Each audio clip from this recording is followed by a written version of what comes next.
সুন্দর লাগে নলি কাটতে। যদি আরো কারো কাটতে পারতাম।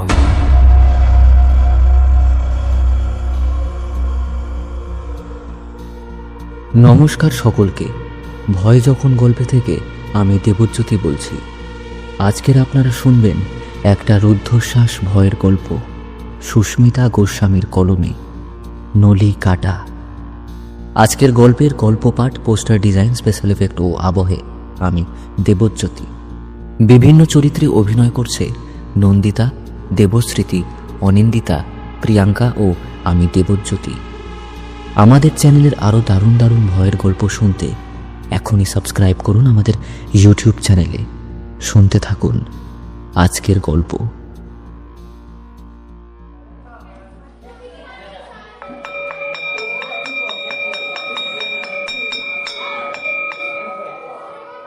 পঁচিশ বছর আগের ঘটনা হঠাৎ করে মনে পড়ে যায়। তখন টিফিন শেষের ঘন্টা পড়েছে আর স্কুলের তিনতলার বাথরুম থেকে হুড়মুড় তুদ্দার করে নেমে এলো তিনটে মেয়ে। তাদের মুখে ভয়ের ছাপ। বর্দির কাছে কাল বিলম্ব না করে চলে যায়। বর্দি, বর্দি, খুব বড় বিপদ হয়ে গেছে বর্দি। তাদের হাঁপাতে ও এমন অস্বাভাবিক ভয় দেখে বর্দি বললেন, কি হয়েছে তোমাদের, এমন হাঁপাচ্ছ কেন? বর্দি, তিনতলা টয়লেটে। হ্যাঁ বর্দি, তিনতলা টয়লেটে। আরে বাবা, থামলে কেন? টয়লেটে কি? খুব বিরক্তির সাথে বললেন বর্দি। টয়লেটে ক্লাস 12 এর মেয়ে অমৃতার লাশ পড়ে। হ্যাঁ বর্দি। চমকে ওঠেন বর্দি। কি বলছো কি? চলো শিগগির। চারজন মিলে ছুটতে ছুটতে তিনতলার টয়লেটে যায়। বর্দি হকচকিয়ে দেখেন দরজা ভেজানো আর মেঝেতে পড়ে আছে কমার্সের অমৃতা। গলার নলি কাটা অবস্থায় রক্তে ভরে গেছে সারা দেওয়াল আর মেঝেটা। বর্দি আর তিনটে মেয়ে এখনো বিশ্বাসই করতে পারছে না যে স্কুলে কিনা একটা খুন হলো, তাও গোপনে। পুলিশকে ফোন করে সব জানানো হয়। এরপর পোস্টমর্টম করেও পাওয়া যায় না খুনের রহস্য। নলি কাটা ধৃতের হাতের ছাপ ফরেনসিক বিজ্ঞান বা গোয়েন্দা বিভাগ ও তার কুকুরও ধরতে পারেনি। তবে কে খুন করেছে অমৃতাকে? কেটে গেল পরপর 25টা বছর। খুন হওয়ার পর আস্তে আস্তে স্কুলটা ফাঁকা হয়ে যায়। এখন কেবল একটা তিনতলা পোড়ো বাড়ির রূপ ধারণ করেছে। যে এককালে একটা জলজ্যান্ত কলরবে মুখরিত স্কুল ছিল, সেই তাকেই স্কুল ভাবতে সকলে বহুবার ভাবে, অবিশ্বাস করে। লতাপাতা, মাকড়সা আর ঝোলের অলৌকিক অলঙ্করণে সে এক ভীষণ চেহারা স্কুলটার। বহু গুজব ছড়ানোর ফলে এলাকাটাও প্রায় জনশূন্য হয়ে গেছে। আর কারোর স্কুলটার কথা মনে নেই। তাও গুজব ছড়িয়েছে যে রাতে নাকি অদ্ভুত ভৌতিক কাণ্ড ঘটে তিনতলা জুড়ে। তা একদিন নাইট ডিউটি পড়েছে অনিকেতের। গাড়ি ড্রাইভ করে তাকে এই জনশূন্য এলাকা ও স্কুলটার পাশ দিয়েই যেতে হবে। তাকে বাধা দেয় অনেকেই, কিন্তু অনিকেত নিরুপায়। ওই রাস্তা দিয়েই তাকে যেতে হবে। সবে জয়েন করে যদি অফিস লেট করে তবে তার মোটা টাকার চাকরিটা চলে যাবে। গাড়ি ছোটালো সবার সব কথা উপেক্ষা করে। অনেকক্ষণ চালাতে চালাতে এলো সকলের কাছের সেই ভয়ের জায়গা। অনেকে দেখে বেশ নিঝুম এলাকা, নিস্তব্ধ রাত, কোনো ভয়ের কিছুই নেই। তাচ্ছিল্য হেসে বলে, কি ভিতরে বাবা, এত নিঝুম জায়গা, যে ঘুম এসে যাচ্ছে। গাড়ি চালাতে চালাতে গান গাইছে অনিকেত। কিন্তু গান গাইতে গাইতে তার মনে হলো কি যেন একটা বিশ্রী হাসি দিয়ে তার গানে তাল দিচ্ছে সমানে। অনিকেত গান থামালো আর তালটাও থেমে গেল। অনিকেত বলে ওঠে, দোষ মনের ভুল। অনিকেত এবার গানটা না গেয়ে একটা কার্টুন চালালো ফোনে, টম অ্যান্ড জেরি। বেশ কিছুক্ষণ হতে সে খেয়াল করল সে জনহীন এলাকায় এতক্ষণ ধরে এত স্পিডে গাড়ি চালাচ্ছে, কিন্তু বারবার একই জায়গায় গাড়ি চলে আসছে। গাড়িকে সে এগোতে চাইলেও গাড়ি যেন মাঠটা ছেড়ে কিছুতেই যাচ্ছে না। এ তো মহা বিপদে পড়ল। ইতিমধ্যে 10 বার স্কুলটাকে গাড়ি চালিয়ে এগিয়ে গেছে সে। এই ঘটনাকে পাত্তা না দিয়ে টম অ্যান্ড জেরি শুনছে, আর হঠাৎ করেই তার মিউজিকটা পাল্টে এলো। নলি কাটতে গেলে কি পদ্ধতি লাগে সেটা এখন দেখাচ্ছি। অনিকেত ফোনের দিকে তাকিয়ে স্তব্ধ হয়ে যায়। সে দেখে টম জেরির ঘাটটা শক্ত করে ধরে একটা সুতীক্ষ্ণ ব্লেড দিয়ে চিরে দিল জেরির গলার নলি।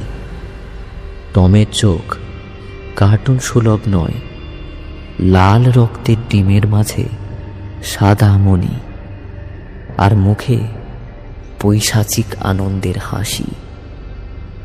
জেরি একটা আর্তনাদ করে মারা গেলে টম ভাষা ভাষা গলায় বলে, আহ, কি সুন্দর লাগে নলি কাটতে। যদি আরো কারো কাটতে পারতাম। বলতে বলতে টম জেরিকে যে ব্লেডটা দিয়ে মারল সেই রক্তাক্ত ব্লেড নিয়ে ফোন থেকে হাত বার করে অনিকেতের দিকেই এগিয়ে গেল। ছুটে বেরিয়ে এলো অনিকেত গাড়ি থেকে। এসব কি সত্যি বিশ্বাসযোগ্য? সে তো ভুল দেখছে না। তাহলে এত ভয়ঙ্কর দৃশ্য দেখে সে ছোটে ফোন গাড়ি ফেলে। এবার একটু ভয় হয়েছে অনিকেতের। তার মানে কি সত্যি জায়গাটায় অতৃপ্ত আত্মা আছে? না, প্রাণ থাকতে আর ওই গাড়িতে ফেরা নয়। সে হাঁপাতে হাঁপাতে এক জায়গায় দাঁড়ায়। ঘড়িতে দেখে রাত 9টা। হঠাৎ তার ঘাড়ের উপর একটা হাড় হিম করা ঠান্ডা নিঃশ্বাস বয়ে গেল। চমকে আর ভয়ার্ত হয়ে পিছনে তাকাতেই দেখে কেমন একটা আবছা ছায়ামূর্তি মার্কা লোক দাঁড়িয়ে। অনিকেত মনে সাহস এনে বলে, কে কে আপনি? লোকটা ভাষা ভাষা গলায় হেসে উত্তর দেয়, আপনি বা কে যে রাত বিরেতে এখানে এসেছেন? আমি এই পথেই আমার নতুন অফিস যাচ্ছিলাম। ও, তা আপনার প্রাণ বড় না কাজ বড়? হ্যাঁ, জানেন এটা কি জায়গা? অনেকে তার বলতে পারে না, কারণ তখনই লোকটার চোখ দপ করে জ্বলে ওঠে। আর সে লক্ষ্য করে লোকটার হাতে একটা শুকনো রক্ত লাগানো ব্লেড। সে সতর্ক হয়ে যায় ভয়েতে। কোনো রকমে জিজ্ঞেস করে, আপনি বললেন না তো আপনি কে? আমি আর কে হব? আমি বরং আপনাকে অফিসে পৌঁছে দিই। অনিকেত ভাবে যদি কোনোভাবে অফিসে যাওয়া যায় তবেই এ যাত্রায় রক্ষে। কিন্তু লোকটাকে বিশ্বাস করতে পারে না সে। লোকটা কি সত্যিই তাকে অফিসে দেবে নাকি অন্য কোথাও? ছ্যাঁত করে উঠল একটা জিনিস দেখে। সে দেখে তার সামনে লোকটা নেই। লোকটা আছে 3 তলার ছাদে। হ্যাঁ, এ কি করে সম্ভব? অনিকেত বলে ওঠে। লোকটা কিছুক্ষণ এদিক ওদিক পায়চারি করে অদৃশ্য হয়ে যায়। হঠাৎ গাড়ির দিকটা টানে তাকে। সে গাড়ির কাছে যেতে যেতে ভাবল, আজ আর অফিস যাওয়া হলো না। গাড়িতে এসে দেখে গাড়ি অক্ষত। গাড়ির দরজা খুলতেই ছিটকে যায় অনিকেত। গাড়িতে শোয়ানো এক বহু বছরের সাংঘাতিক পচা গলা মেয়ের মৃতদেহ। আর তার কি অসহ্য দুর্গন্ধ! সে চোখ বুজে তীব্র ঘৃণায়, কিন্তু চোখ বুজেও বুঝতে পারল মৃতদেহটা যেন ধীরে ধীরে উঠে বসছে। অনিকেত বলে, কে আপনি? কোনো উত্তর নেই। মৃতদেহ নিষ্পলক, নিস্পন্দ। সে শুনতে পেল একটা নলি কাটা হাসি, কুকুরের অশুভ কান্না। কয়েকটা বাদুড় উড়ে গেল তার কানের পাশ দিয়ে। বাতাসে এক পচা দুর্বিষহ দুর্গন্ধ।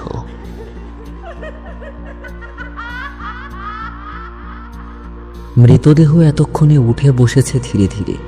অনিকেত যথাসম্ভব সাহস রাখছে মনে। সে জোর গলায় বলে, কে আপনি? আমার গাড়িতে কেন আপনি বসে আছেন? কি চান আপনি? হাড় কাঁপানো এক বিভৎস হাসিতে নিষ্পলক মৃতদেহ হেসে ওঠে এবার।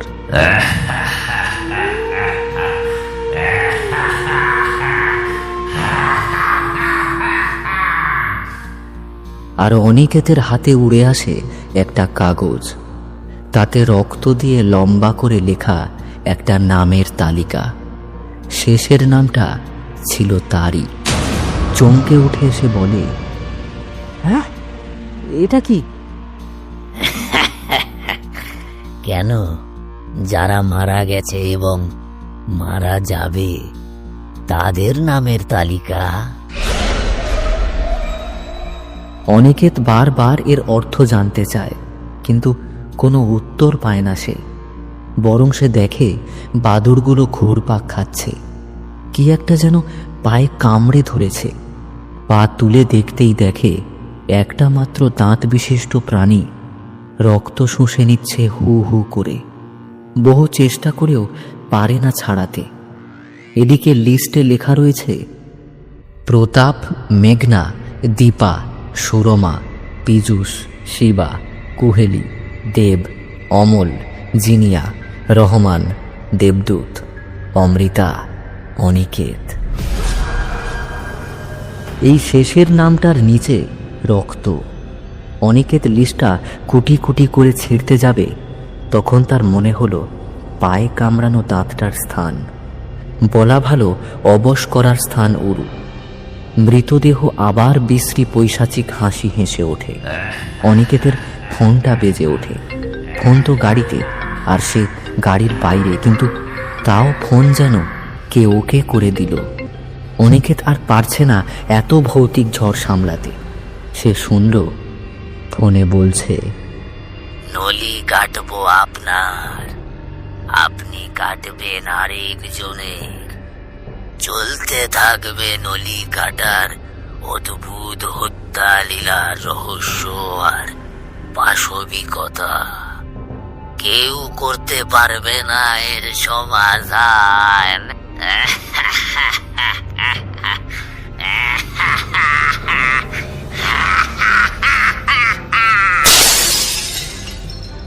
ফোনটা অবিশ্বাস্যভাবে ভেঙে দুটুকরো হয়ে গেল এই সাংঘাতিক হাসিতে। আর ফোনটা ভাঙতেই বেরিয়ে এলো সেই ব্লেড, যার জন্য তার এমন ভয়াবহ দশা। গাড়িতে যেন দুটো আত্মা, একজন পেছনের সিটে আর একজন ফোনটা জুড়ে। স্কুলের দিকে চাইতেই সে দেখল 3 তলার ছাদে ঠিক 11টা অশরীরী ঘুরে বেড়াচ্ছে, অপেক্ষা করছে কোনো নতুন বন্ধুর। তাহলে তার গাড়িতে দেবদূত আর অমৃতা। অনেকে দীর্ঘশ্বাস ফেলে। তার যেন কোনো পিছুটান নেই। এই প্রেতাত্মাদের সাথে যেন সে এক হয়ে গেছে। এতবার বাঁচার চেষ্টা করেও ব্যর্থ হওয়ার জন্য, নাকি কোনো অজানা অচেনা জগতের টানে তার চোখ দিয়ে জল পড়তে শুরু করে টপ টপ করে। এত কিছু ভাবতে ভাবতে হঠাৎ তার গলায় ফস করে বসে গেল একটা ধারালো ব্লেড।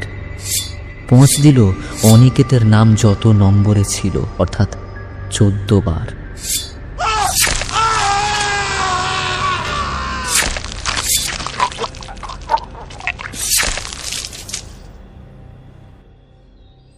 পরদিন কিছু স্থানীয় লোক ওই স্থানের পাশ দিয়ে যেতেই সন্দেহের আঁচ পেয়ে পুলিশকে খবর দেয়।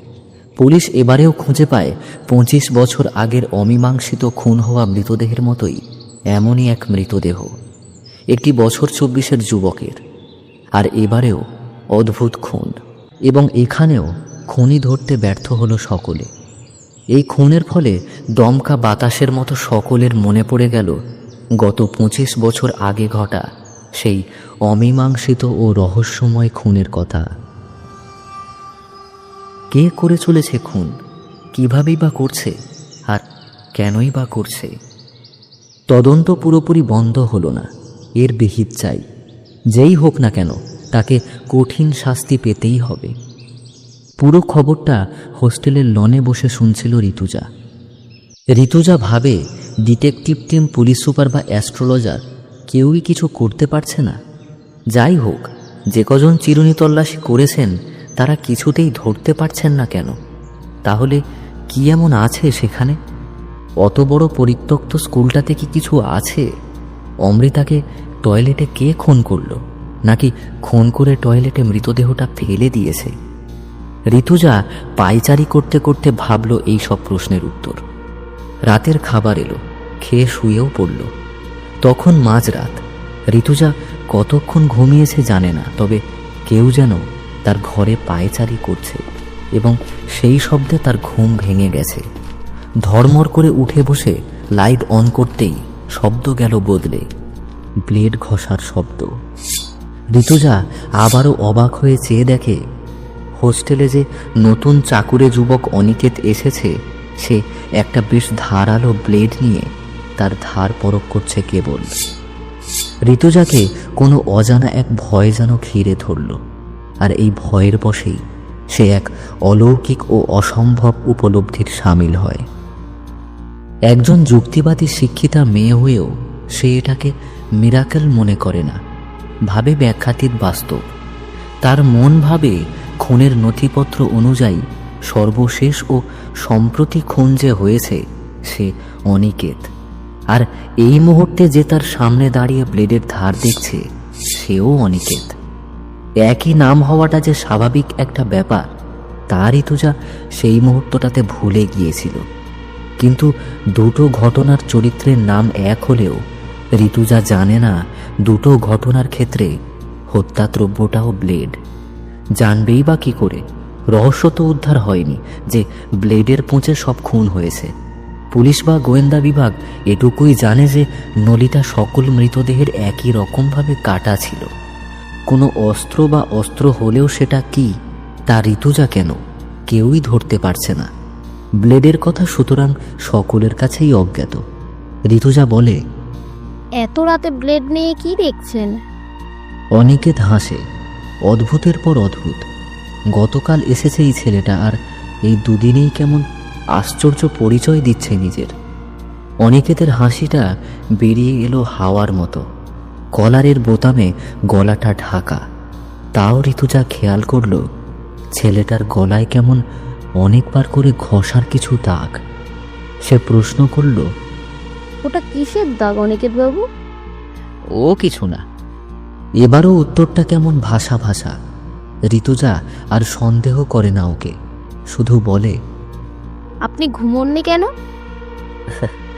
আসলে রাত জাগা স্বভাব তো, ঘুম এই জীবনে রাত্রে আর আসবে না।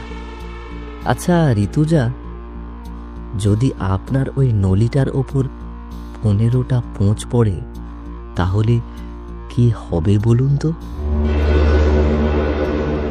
কথাটা শুনে ঋতুজা চমকে ওঠে। সে ভাবে, তাহলে কি এই ছেলেটা তাকে রাতে খুন করবে বলে না ঘুমিয়ে রাত জাগা স্বভাব বলল, আর সেই জন্যেই রাতে তার ঘরে পায়চারি করছিল? কিন্তু তাকে এ খুন করবেই বা কেন? এসব কি হচ্ছে? ঋতুজা তাকে সন্দেহ না করলেও সন্দেহ ঋতুজাকে তাড়া করে বেড়াচ্ছে, আর তাই এক অজানা বিপদের আভাস পেয়ে সে নিজেকে প্রবলভাবে সতর্ক রাখে। কিন্তু অনিকেত কিছুই করে না, বরং সে বলে সে ঋতুজাকে এই দুদিনেই খুব ভালোবেসে ফেলেছে। সন্দেহ যখন হচ্ছে তখন সন্দেহভাজন ব্যক্তির কোনো কথাতেই ঋতুজা অসতর্ক হবে না। ঋতুজার মুখে বিচলিত ভাব দেখে অনিকেত হেসে বলে, আপনি আমায় খুনি ভাবছেন কি করে? আর আপনাকে আমি খুনি বা করব কেন বলুন? এই কথা শুনে ঋতুজার ভয় ও সন্দেহ এক লাফে অনেক গুণ বেড়ে গেল। তাও সে অনড়। তার কেন জানি না মনে হচ্ছে এই 14 জনের অস্বাভাবিক খুনে যেন এই অনিকেত ছেলেটা জড়িয়ে। নির্বাক, চিন্তিত ও তীক্ষ্ণ বুদ্ধিমতী ঋতুজা এই অনিকেতের অস্বাভাবিকতার রহস্য উন্মোচন করবে বলে অজ্ঞানের ভান করে শুয়ে পড়ে মেঝেতে, চোখ আধ বোজা করে। ও দেখতে চায় অনিকেত কি করে।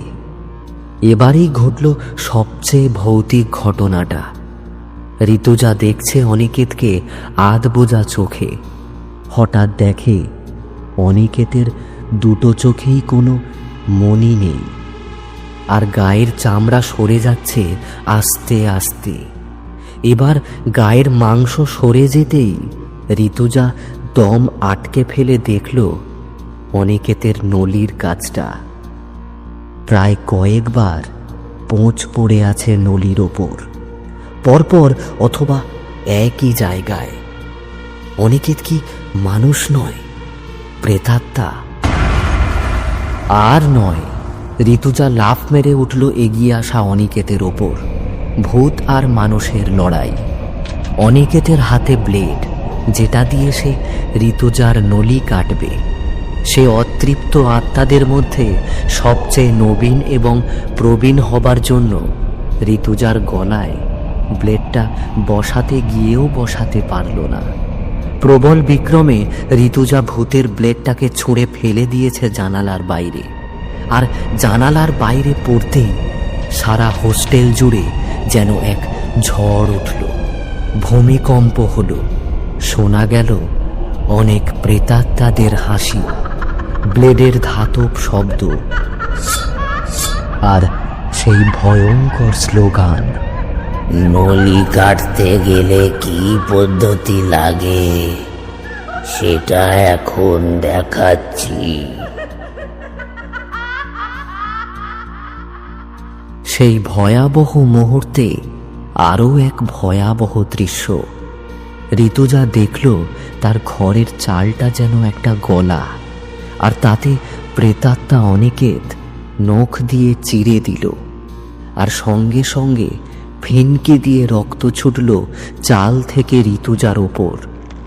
এতক্ষণে এত ঘটনার পর ঋতুজা পুরোপুরি বুঝে যায় এই 14 খুনের সাথে খুনি হিসেবে এই অনিকেত জড়িয়ে নয়, এ নিজেই 14 নম্বর মৃত। আর কোনো নতুন অনিকেত বা মৃত অনিকেত বলেও আলাদা কিছু নেই। দুজনেই সর্বাগ্রে এক। অনেক লড়াইয়ের পর প্রেত ব্যর্থ হয়, তবুও সে ক্ষিপ্ত স্বরে বলে, তোমাকে মরতেই হবে ঋতুজা, যেমন আমাকে মরতে হয়েছে অকালে। আবার একবার পৈশাচিক হাসি হাসে অনিকেত। এত ভৌতিক ঘটনা ঋতুজার জীবনে প্রথম, বা রক্তে স্নান করাও। সে দৃঢ় অথচ ভয় মিশ্রিত কণ্ঠে বলে, কে আপনি? কেন এসেছেন এখানে? মানুষের স্থানে আপনি প্রেত হয়ে কেন এসেছেন? প্রেত অনিকেতের কাছে 14 জনকে খুন করার ব্লেডটা নেই, তাই সে আরো ক্ষিপ্ত। সে কি একটা খুঁজতে খুঁজতে মিলিয়ে গেল ধোঁয়ার মতো, আর রেখে গেল একটা চিঠি। ঋতুজা, আপনাকে নলি কেটে মারার দায়িত্ব ছিল আমার, আর আমাকে মেরেছে গত 25 বছর আগে খুন হওয়া স্টুডেন্ট অমৃতা। আপনি শেষ হলে আরও একজনকে আপনি নিজে বেছে নিয়ে হত্যা করতেন, কিন্তু সেটা হলো না, কারণ আমি ভুল করে ফেলেছি। মানুষ ছদ্মবেশে থেকে আপনাকে মারতে আমার বিবেকে বেঁধেছে। বলা ভালো, আপনাকে ভালোবেসে ফেলেছি। কিন্তু তবুও আমি প্রেত, আর বিশ্বাসঘাতক প্রেত। আপনাকে বরং তাই বলে যাই এই চিরন্তন মৃত্যুর অজানা রহস্য। যে স্কুলে অমৃতা খুন হয় সেই স্কুলের মাটিতে পোঁতা আছে সর্বপ্রথম সেই ব্যক্তি যে কোনো কিছু অন্যায় অপরাধ না করা সত্ত্বেও কিছু খুনির ব্লেডে গলা চিরে নিহত হয়েছিলেন, যাকে আমি প্রথম দেখেছিলাম স্কুল মাঠে। যাই হোক, সেই মৃত ব্যক্তি প্রতিশোধের নেশায় তাকে যে ব্লেডে খুন করা হয় সেটা নিয়ে অতৃপ্ত আত্মা হয়ে খোঁজে তার খুনিদের। কিন্তু বহুবার খোঁজার পরেও যখন খুনিদেরকে পায় না, তখন রেগে গিয়ে ওই ব্লেডটা দিয়েই নলি কেটে মেরে ফেলে ওই অঞ্চলের এক সৎ দোকানদার প্রতাপ মালিককে। ব্যাস, শুরু হয়ে গেল বিচার না পাওয়া অপরাধীর রূপে নির্দোষীর মনের রাগ নেভানো। একের পর এক ভৌতিক প্রতিশোধের খুন। একসময় স্কুল হলো ওই মাঠের উপর, যে মাঠের নিচে 12 জন নিরপরাধ মানুষের লাশ ছিল। ওই 12 জন নিরপরাধ মানুষ নির্বিচারে খুন হয়ে অন্য কোনো নিরপরাধকে কেবলমাত্র প্রতিশোধের বশেই হত্যা করেছে। আর একদিন অমৃতা একা হাত মুখ ধুতে গিয়ে জানালা দিয়ে আসা দেবদূতের আত্মার ব্লেডে 13টা পোঁচ খেয়ে মৃত্যুর কোলে ঢলে পড়ে। যে মরবে সে যত নম্বরে থাকবে ততবারই পোঁচ পড়বে তার গলায়। অমৃতা হত্যার দীর্ঘ 25 বছর পর ছিল আমার পালা।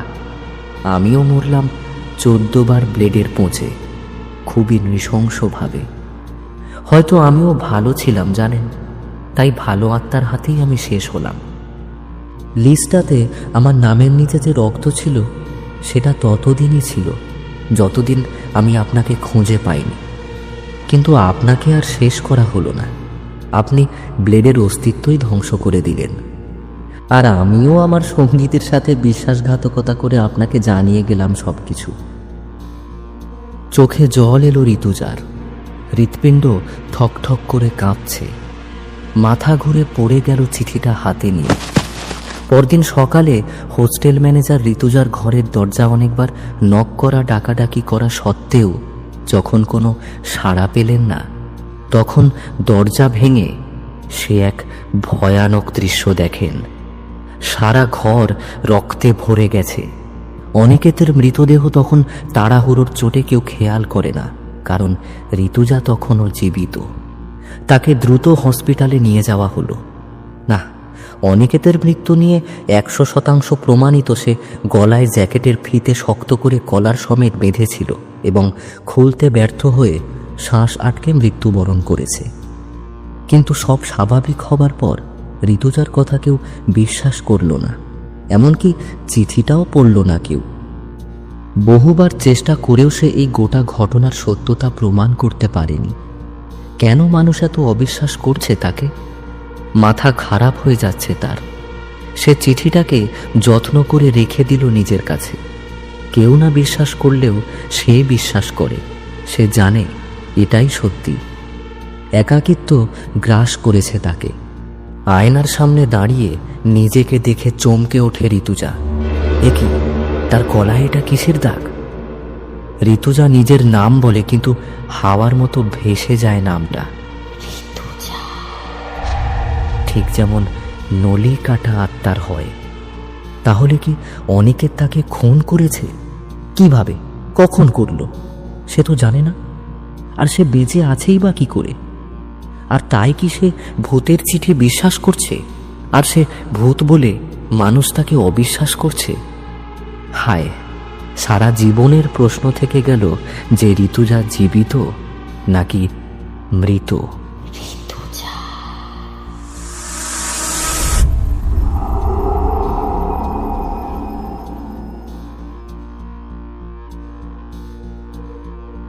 হ্যালো এভরিওয়ান, ভয় যখন গল্পে থেকে আমি দেবজ্যোতি বলছি। আজকের গল্পটা কেমন লাগলো সেটা কিন্তু কমেন্ট করে জানাতে ভুলবেন না। কে বলতে পারে, আপনার কমেন্ট আমরা আমাদের আগামী গল্পে পছন্দের কমেন্ট হিসাবে স্ক্রিনে তুলে ধরলাম। গল্পটা ভালো লেগে থাকলে কিন্তু একটা লাইক করে বন্ধুদের সাথে শেয়ার করতেও ভুলবেন না। তাহলে দেখা হচ্ছে আগামী গল্পে। ততক্ষণ stay tuned and do not forget to like, share and subscribe to our YouTube channel and click the bell icon for notifications.